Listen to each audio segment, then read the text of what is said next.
नमस्कार, आप देख रहे हैं लोकमंच न्यूज और मैं हूं आपके साथ विवेक तिवारी। सीएम योगी आदित्यनाथ की कोरोना पॉजिटिव रिपोर्ट आने के बाद उप मुख्यमंत्री दिनेश शर्मा ने बताया है कि सीएम के गले में खराश है और उनको हल्का बुखार है और जुकाम है, लेकिन सीएम योगी पूरी तरह से सक्रिय हैं और सभी से संवाद कर रहे हैं।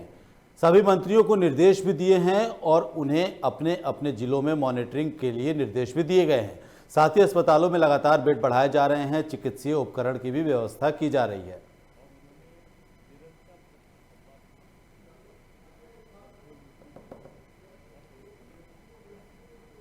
देखिए, माननीय मुख्यमंत्री जी से अभी मेरी फ़ोन से वार्ता हुई है। उनके गले में खराश है, हल्का बुखार भी है, जुकाम की भी शिकायत है, लेकिन बावजूद इसके माननीय मुख्यमंत्री जी पूरी तरह सक्रिय हैं और उन्होंने निरंतर सबसे संवाद स्थापित किया है, वर्चुअल रूप में भी और टेलीफोनिक माध्यम से भी। और उन्होंने सारे, देखिए माननीय वहीं यूपी में कोरोना के मामले लगातार बढ़ते जा रहे हैं। कांग्रेस महासचिव प्रियंका गांधी ने पार्टी के वरिष्ठ नेताओं के साथ इसको लेकर बैठक की है, जिसमें उन्होंने सरकार पर हमला बोलते हुए कहा कि सरकार की तरफ से लापरवाही साफ देखी जा सकती है। प्राइवेट अस्पतालों में लैब में जांच को अनुमति नहीं है, वहीं सरकारी लैब में जांच रिपोर्ट आने में 7 दिन का समय लग रहा है। वहीं अगर किसी को अस्पताल में भर्ती होना हो, उसके लिए मरीज के पास सीएमओ की पर्ची चाहिए, जो कि आसानी से नहीं मिलती है। एक तरफ तो आम लोग कोरोना से परेशान हैं, वहीं दूसरी तरफ सरकारी अव्यवस्थाओं के चलते लोगों को कठिनाइयों का सामना करना पड़ रहा है।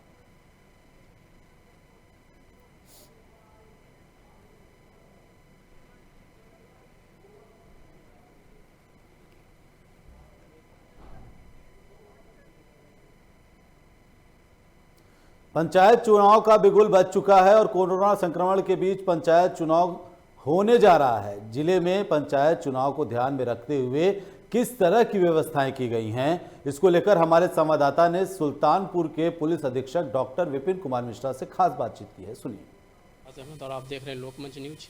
आज हमारे साथ खास बातचीत में सुल्तानपुर एसएसपी डॉक्टर विपिन कुमार मिश्र जी मौजूद हैं। हम इनसे जानते हैं कि त्रिस्तरीय पंचायत चुनाव का जो बिगुल बजा हुआ है, प्रत्याशियों ने अपने नामांकन के साथ साथ अपने चुनाव चिन्ह लेकर अपने क्षेत्र में हर तरह के हथकंडे अपना रहे हैं चुनाव जीतने के लिए।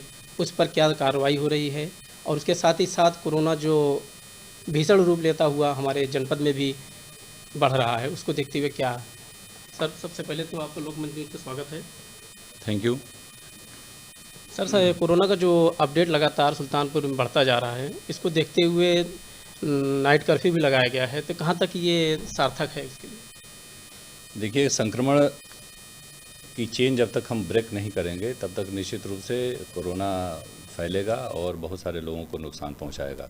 कोशिश ये है कि लॉकडाउन के माध्यम से रात्रि भ्रमण लोगों का जो है वो बाधित किया जाए, रोका जाए, ताकि किसी तरह से इस संक्रमण की चेन ब्रेक हो। इस संबंध वहीं पंचायत चुनाव में वोटरों को लुभाने का खेल जारी है। इसी कड़ी में आगरा की अछनेरा पुलिस ने छापेमारी करते हुए वोटरों को बांटे जाने वाली करीब 1000 साड़ी और दुपट्टों का जखीरा बरामद किया है। साथ ही पुलिस ने करीब 1.5 क्विंटल मिठाई भी जब्त की है। बता दें कि साड़ियों को केरावली ग्राम प्रधान पद उम्मीदवार घनसू और क्षेत्र पंचायत सदस्यों के स्टिकर साड़ियों पर लगे हुए थे।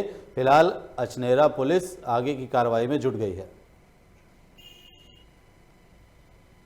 ये थाना अचनेरा चौकी केरावली में ग्राम अवेदोपुरा में सूचना प्राप्त हुई थी कि वहाँ मिठाइयाँ और साड़ियाँ बांटी जा रही हैं। इस सूचना पर तत्काल पुलिस ने एक्शन किया और सर्चिंग ऑपरेशन किया, जहाँ एक बंद कमरे में लगभग 1000 से अधिक साड़ी और चुन्नियाँ और 300 से 400 मिठाई के पैकेट बरामद किए गए और जिसको आपको दिखाया गया है।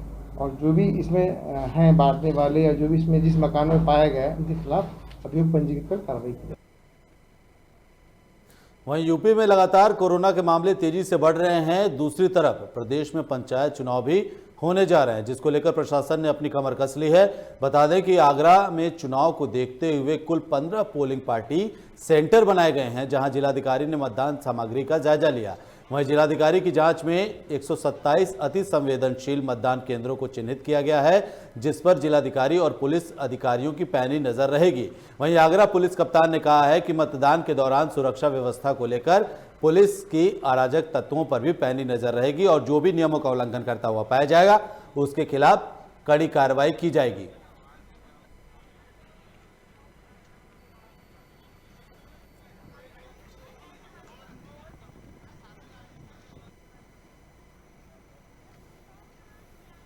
आज 15 ब्लॉक में पोलिंग पार्टियां रवाना हो रही है और अभी तक तो सभी लोगों ने पोलिंग मटेरियल्स रिसीव कर लिया। हमारा फोर्स भी साथ में आ गया। हमारा पोलिंग पार्टी के साथ हमारा पुलिस भी साथ साथ जाएगी आज मतदान केंद्र तक। वहाँ जाने के बाद आज पूरा हम लोग सेटल हो जाएंगे। कल चुनाव करेंगे, चुनाव निष्पक्ष चुनाव होगी, शांतिपूर्वक चुनाव होगी। सबको ऑलरेडी ब्रीफिंग कर दिया। कल पुलिस कर्म के ट्रेनिंग और ब्रीफिंग दोनों कल कर चुका हूँ और ड्यूटी भी हर जगह लगा दी है। और क्लस्टर मोबाइल्स बहुत बनाए हैं, 133 क्लस्टर मोबाइल जनपद में बनी है, वो लगातार ग्राउंड में रहेगी। उनके केवल 4-5 मतदान केंद्र देखना है, घूम के देखते रहेंगे। कहीं कोई बात आएगा तुरंत अटेंड करेंगे। उसके अलावा थाना का रिजर्व मोबाइल और SDM CO का मोबाइल भी एक्स्ट्रा रहेगी, वो भी सब लोग लगातार ग्राउंड में। वहीं संभल में कोरोना महामारी और पंचायत चुनाव के मद्देनजर जिले के DM संजीव रंजन ने आदेश जारी कर सभी विभागों के अफसरों और कर्मचारियों के जिले से बाहर जाने पर रोक लगा दिया है। बता दें कि जिलाधिकारी संजीव रंजन ने सभी अधिकारियों और कर्मचारियों को जिला मुख्यालय पर मौजूद रहने के निर्देश दिए हैं और साथ ही इस दौरान DM ने सभी अफसरों और कर्मचारियों के अवकाश को भी निरस्त कर दिया है।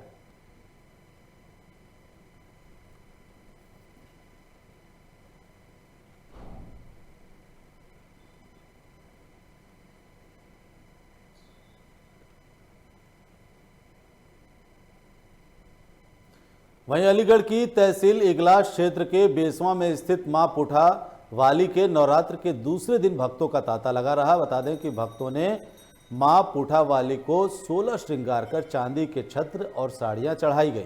इसके साथ ही प्रसाद भी लोगों को बांटे गए हैं। इस दौरान मां पुठा वाली के महंत ने कहा कि जो श्रद्धालु अपनी श्रद्धा लेकर यहां आता है, मां उसकी मनोकामनाओं को जरूर पूर्ण करती हैं।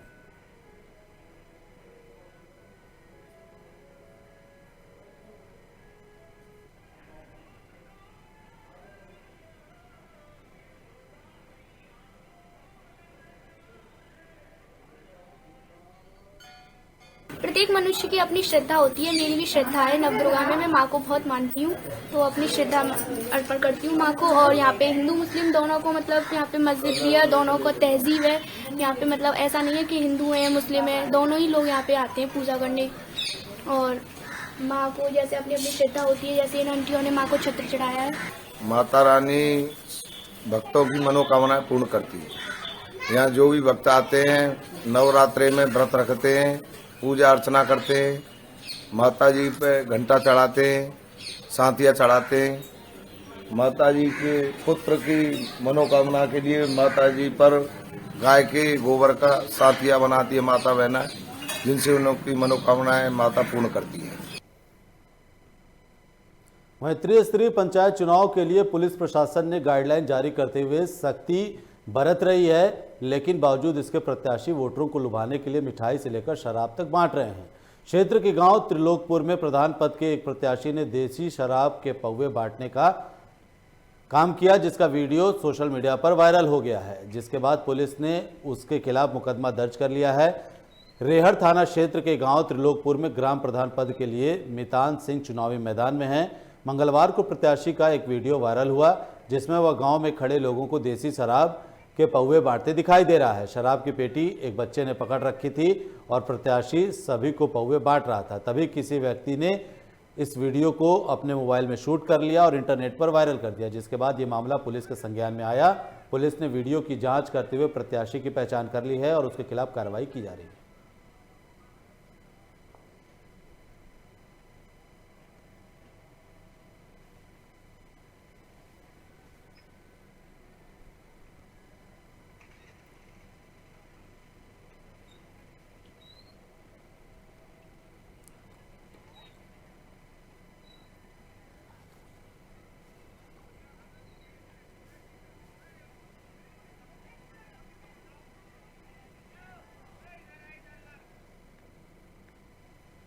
वहीं सोशल मीडिया पर इन दिनों एक वीडियो तेजी से वायरल हो रहा है। वायरल वीडियो में एक बच्चा मिलिट्री ड्रेस में दिखाई दे रहा है। विहान शर्मा नाम का ये बच्चा लोगों से कोविड की दूसरी लहर को लेकर घरों से बाहर न निकलने की अपील कर रहा है। बता दें कि सोशल डिस्टेंसिंग का पालन करने और मास्क का प्रयोग करने की बात कहता नजर आ रहा है। ये बच्चा लोगों को कोविड गाइडलाइन पालन करने के लिए अपील कर रहा है। बता दें ये वायरल वीडियो हरदोई का बताया जा रहा है। और किसी को टच भी ना करे जिनको खांसी और जुकाम और छींक आए, और गले में ना मिलाए, और घर से बाहर ना निकले, रोड पे ना जाए। पुलिस चल रही है और पुलिस नाराज भी है हम लोग की वजह से, इसलिए हम लोग बाहर नहीं जा सकते। कोरोना चल रहा है, इसलिए भी ना। कानपुर के विधन ब्लॉक में के सेनपारा पश्चिम के थर्ड जेंडर के रूप में लोगों की लोकप्रिय प्रधान पद प्रत्याशी उत्तर प्रदेश किन्नर एसोसिएशन मंगलामुखी की राष्ट्रीय अध्यक्ष काजल किरण ने आम जनता से वादा किया है कि जो नाली खड़ंजा का विकास नहीं हुआ है, यदि वह चुनाव जीतकर आती हैं तो नाली, सड़क सब बनवाएंगी और गरीबों को उनका हक दिलवाने का काम करेंगी। उन्होंने कहा कि गरीब ऐसे हैं जिनके पास कॉलोनी नहीं है, उन्हें घर दिलवाने का काम किया जाएगा। इसके साथ ही उन्होंने कहा कि मैं डंके की चोट पर कहती हूं कि जनता का हक उनको दिला करके ही रहूंगी। चुनाव की जीत के बाद गांव का समग्र विकास कराने का भी उन्होंने वादा किया है।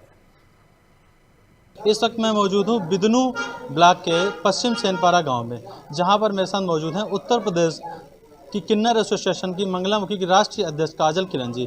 हम उनसे जानेंगे कि वो जनता के और ग्रामवासियों के लिए चुनाव में खड़ी हुई हैं, मैदान में आई हैं, उतरी हैं, और वो अगर चुनाव जीत जाएंगी तो जनता की किस प्रकार से मदद करेंगी और क्या क्या विकास कराएंगी। नमस्कार, आपका बहुत बहुत स्वागत है लोकमंच में। काजल जी, अगर आप चुनाव जीत जाती हैं तो जनता के लिए क्या क्या विकास के मुद्दे हैं और क्या क्या आपका वो है? देखिए, विकास के मुद्दे तो यही हैं। गाँव में विकास क्या होता, नाली है, खरंजा है, रोड है, कहीं कहीं आरसीसी रोड होता, कहीं कहीं खरंजा हो जाता है। आज इंटरलॉकिंग का ज़माना है, खरंजा तो ख़त्म हो गया। नालियां हैं, गरीबों के हक हैं, जैसे गरीबों की कॉलोनी आती हैं, नहीं उन तक पहुँच पाती, बेचारे परेशान रहते हैं। तो मैं ये डंके की चोट पे कहती हूँ, जितना गरीबों का हक है वो हम दिला कर रहेंगे और ये क्षेत्र का जितना भी विकास कार्य है ये करवाएंगे। ग्रामवासियों के लिए विकास की राह तो अलग है, एक आपको ये प्रेरणा कहाँ से मिलती है कि जनता के लिए और ग्रामवासियों के लिए आप विकास करें?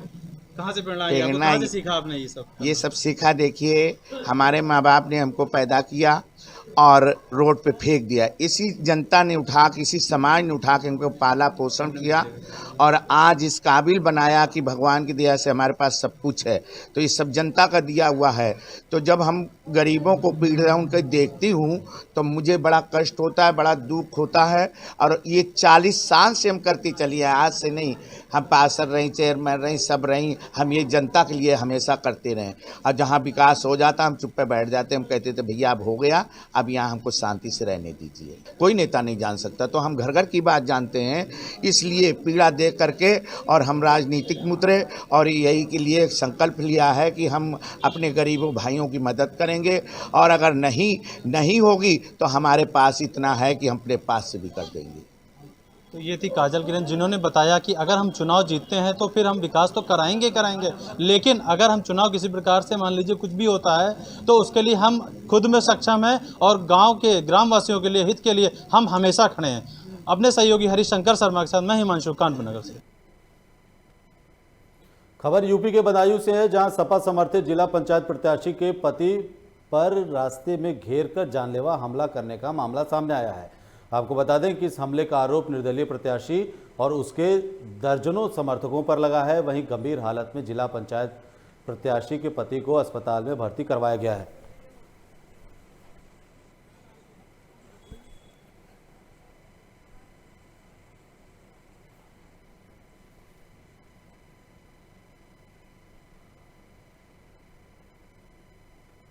वहीं खबर यूपी के बिजनौर से है, जहां कई घरों में अचानक आग लग गई, जिसके कारण मवेशियों समेत 3 घर जो है जलकर खाक हो गए। बताया जा रहा है कि चिंगारी और तेज हवाओं के कारण ये आग लगी। आपको बता दें कि ग्रामीणों और दमकल विभाग की टीम ने कड़ी मशक्कत के बाद आग पर काबू पाया।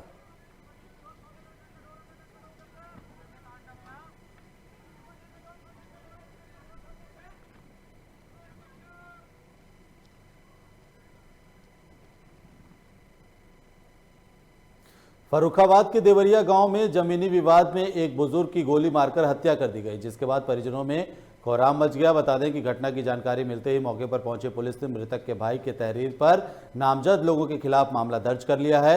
वहीं पुलिस ने कार्रवाई करते हुए कुछ लोगों को हिरासत में लेकर पूछताछ भी की। फिलहाल पुलिस ने शव को पोस्टमार्टम के लिए भेज दिया है और आगे की कार्रवाई में जुट गई है।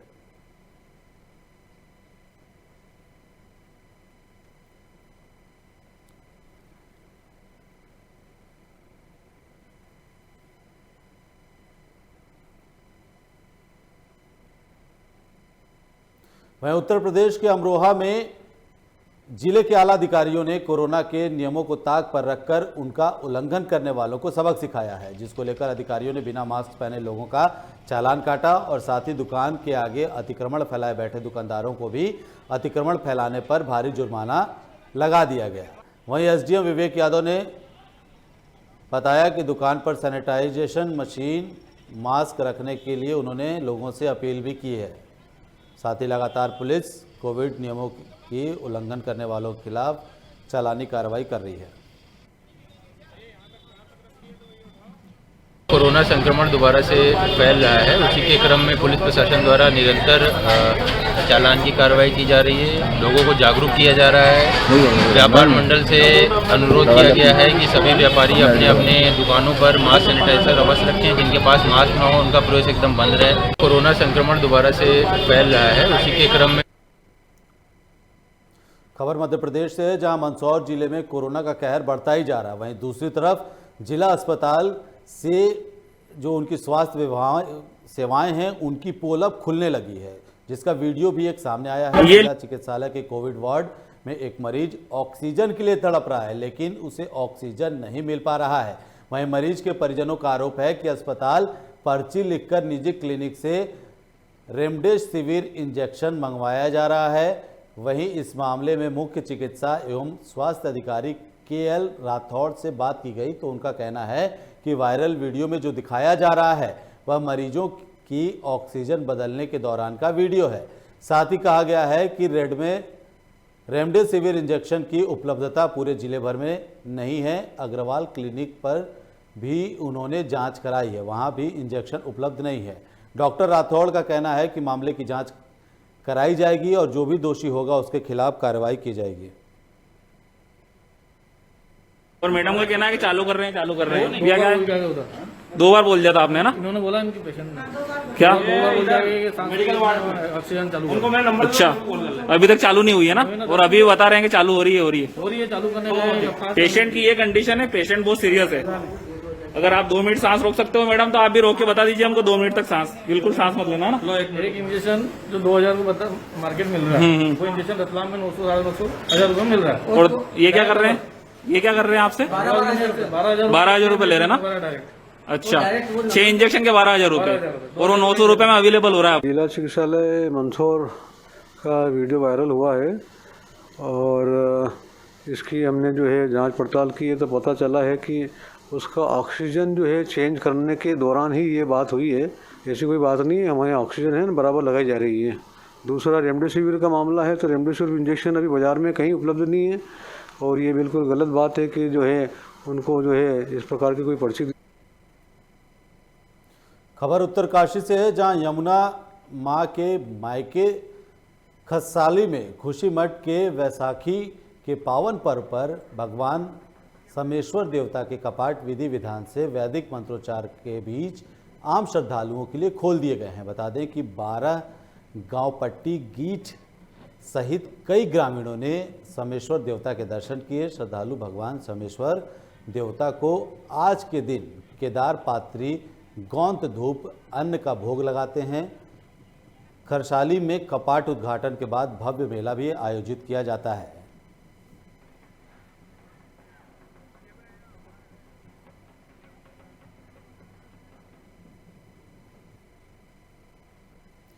खबर टिहरी से, जहां पिलवा नामक टोंक में सड़क निर्माणदायी संस्था की लापरवाही के चलते लगभग 80 नाली से ज़्यादा भूमि पर सिंचाई का पानी पहुंचना मुश्किल हो गया है, जिससे वहां लोगों को खेती करने में मुश्किलों का सामना करना पड़ रहा है। ग्राम प्रधान सीताकोट विशाल सिंह बिष्ट ने आरोप लगाते हुए कहा है कि लिखित और मौखिक रूप से भी ठेकेदार और कार्यदायी संस्था को अपनी ग्राम सभा की शिकायत बताई गई है। साथ ही साथ उनके द्वारा प्रथम बीडीसी की बैठक में भी अपनी इस शिकायत को रखा गया था, लेकिन उस पर कोई भी सुनवाई नहीं हो रही है।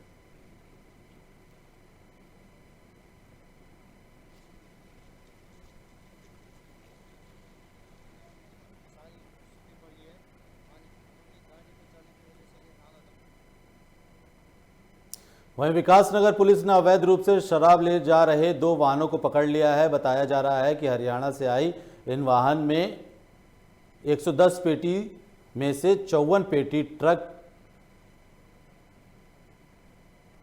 में शराब पाई गई थी और छोटे हाथी वाहन में 56 पेटी देसी शराब बरामद की गई है, जिसकी कीमत 4 लाख बताई जा रही है। गिरफ्तार तीनों तस्करों से पूछताछ में पता चला है कि उत्तर प्रदेश में पंचायत चुनाव चल रहे हैं, जिसमें शराब की बहुत मांग है। वहीं तीनों तस्करों को अदालत में पेश कर न्यायिक अभिरक्षा में जेल भेजा गया है। लेकिन सोचने वाली बात तो ये है कि आखिर हरियाणा से हिमाचल पोटा साहब होते हुए इस कोरोना काल में इतनी बड़ी शराब की खेप जगह जगह पुलिस तैनाती होने के बावजूद भी उत्तराखंड कैसे पहुंची? क्या हरियाणा से उत्तराखंड तक कोई चेकपोस्ट नहीं है? ये कई सवाल हैं जो पुलिसिया कार्रवाई और तस्करों के गिरोह को लेकर के खड़ी होती हैं। दोनों वाहनों में से लगभग 110 पेटी देसी शराब बरामद हुई है। साथ ही हमने 3 व्यक्तियों को गिरफ्तार किया गया, जिनसे पूछताछ करने पर उनके द्वारा बताया गया है कि उनके द्वारा छोटा हाथी को हरिद्वार के जो उत्तर प्रदेश के बॉर्डर है वहाँ पर ले जानी थी, वह दूसरे वाहन को मेरठ में ले जाया जाना था। दोनों वाहनों में से लगभग 110 पेटी देसी शराब बरामद हुई है। साथ ही हमने 3 व्यक्तियों को। खबर हरिद्वार से, जहां एक भजन संध्या में साधु संतों और लोगों द्वारा सुप्रसिद्ध गायिका के ऊपर पैसे उड़ाने का वीडियो वायरल हो रहा है। आपको बता दें कि देवभूमि हरिद्वार में महाकुंभ का आयोजन चल रहा है, जिसमें बैरागी कैंप में देश के कोने कोने से आए साधु संतों ने अपनी छावनी और टेंट लगा रखे हैं और यहां धार्मिक कार्यक्रम लगातार चल रहे हैं।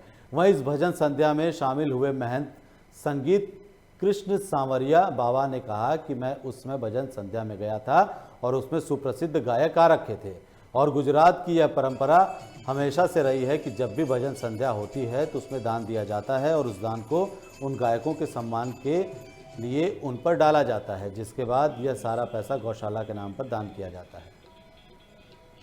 उस भजन संध्या में गया था। गुजरात की कोकिल बोला जाता है उनको, और दोनों ही कलाकार गुजरात के महानतम कलाकार है। ये गुजरात की परंपरा है कि गुजरात में जब भजन संध्या होती है तो उस भजन संध्या में जिस प्रकार से दान दिया जाता है ना, उस दान श्रृंखला को वहाँ पर 10-10 के नोट होते हैं, वो उनके ऊपर सम्मान के लिए उनके ऊपर डाला जाता है। वो सारा जो पैसा है, आप शायद भूल गए क्योंकि ये हरिद्वार तक मुझे पता नहीं न्यूज आई ना आई। उस खबर उत्तरकाशी से, जहां विधायक यमुनोत्री केदार सिंह रावत ने भंडेली पर बन रहे पुल और विकास कार्यों का निरीक्षण किया। वहीं आगामी 14 मई को यमुनोत्री धाम की कपाट देश विदेश से आने वाले श्रद्धालुओं के लिए दर्शनार्थ के लिए खोले जाएंगे। तो वहीं विधायक यमुनोत्री केदार सिंह रावत जी ने 30 अप्रैल से पूर्व यमुनोत्री धाम की व्यवस्था को दुरुस्त करने के लिए पीडब्ल्यूडी के अधिकारियों को सख्त निर्देश दिए हैं। पर्यटकों एवं स्थानीय लोगों को किसी भी तरह की परेशानियों का सामना न करना पड़े। वहीं यमुनोत्री धाम 4 धाम का पहला पड़ाव है, लिहाजा यहां देश विदेश से आने वाले श्रद्धालुओं एवं तीर्थयात्रियों को पूर्ण सुविधाएं मिलनी चाहिए। ऐसी बातें विधायक जी की तरफ से कही गई हैं।